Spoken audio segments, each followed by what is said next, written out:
Record yourself saying one sentence. Now play it back. The voice coming from the speaker is clearly yours. The words are yours. The rhythm is yours. But something about it feels wrong. To everyone else, it sounds completely normal. They have been hearing that voice for years. You are the only person who has never heard it in exactly the same way.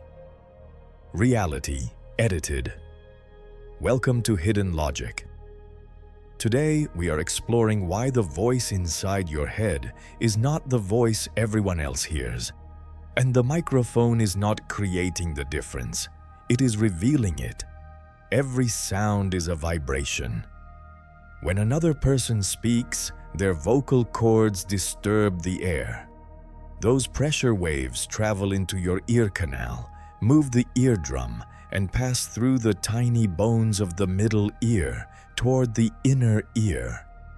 A microphone captures a version of those same vibrations moving through the air. So when you hear a recording of yourself, you are hearing something close to the root everyone else normally hears. But when you speak, there is a second root. Your vocal cords do not only push air out of your mouth, they also send vibrations through the tissues and bones of your head.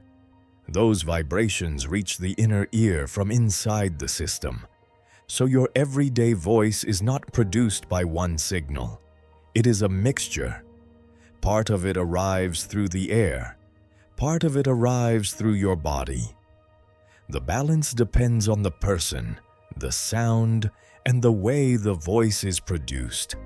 But bone-conducted vibration changes the frequency pattern that reaches the ear. In many people, it gives the self-heard voice more weight in the lower frequencies. That is one reason your recorded voice may sound thinner, brighter, or higher than expected. But pitch is only a part of the problem. You do not experience your voice as sound alone. When you speak, you also feel the movement of your jaw, tongue, lips, throat, chest, and face. You know what you intended to say. Your brain generated the motor commands that produced the sound. The voice is connected to an action that belongs to you. This makes your self-voice a combined event. Sound, vibration, touch, movement, and prediction. A recording removes most of that context. It gives you the acoustic result without the physical act that normally creates it. Imagine watching a video of your own hand moving, but without feeling the muscles move. The image could be accurate and still feel strangely detached. Your recorded voice creates a similar mismatch. The sound is yours, but the usual bodily evidence is missing. Researchers have found that adding bone-conducted vibration can improve the ability to distinguish your own voice from another person's voice. That matters because it shows that bone conduction is not simply an audio effect that makes your voice sound deeper. It can help the nervous system classify a voice as self-generated. The brain is also predicting what your voice should sound like before the sound fully arrives. Speaking is a controlled movement. As the brain prepares the muscles used for speech, it can also prepare the auditory system for the expected result. This is one reason the brain responds differently to a sound you produce yourself than to the same sound played back from outside.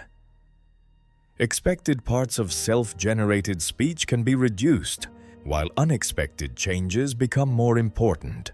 Scientists can demonstrate this by secretly changing the pitch of a person's voice while they are speaking. The speaker often begins correcting in the opposite direction without consciously deciding to do it. The voice rises, so the nervous system pushes it down. The voice falls, so the nervous system pushes it up. Your brain is continuously comparing the sound it expected with the sound it received. This feedback system helps keep speech stable. but it also means that the voice you experience while speaking is already being interpreted through a prediction about yourself. A recording arrives under different conditions. You are no longer producing the sound. There is no matching motor command. There is no simultaneous vibration through your skull. The brain receives your voice more like it receives the voice of another person, and that can make something deeply familiar sound unexpectedly foreign. But is the recording your real voice? Not exactly. A microphone does not capture an objective voice floating independently in space.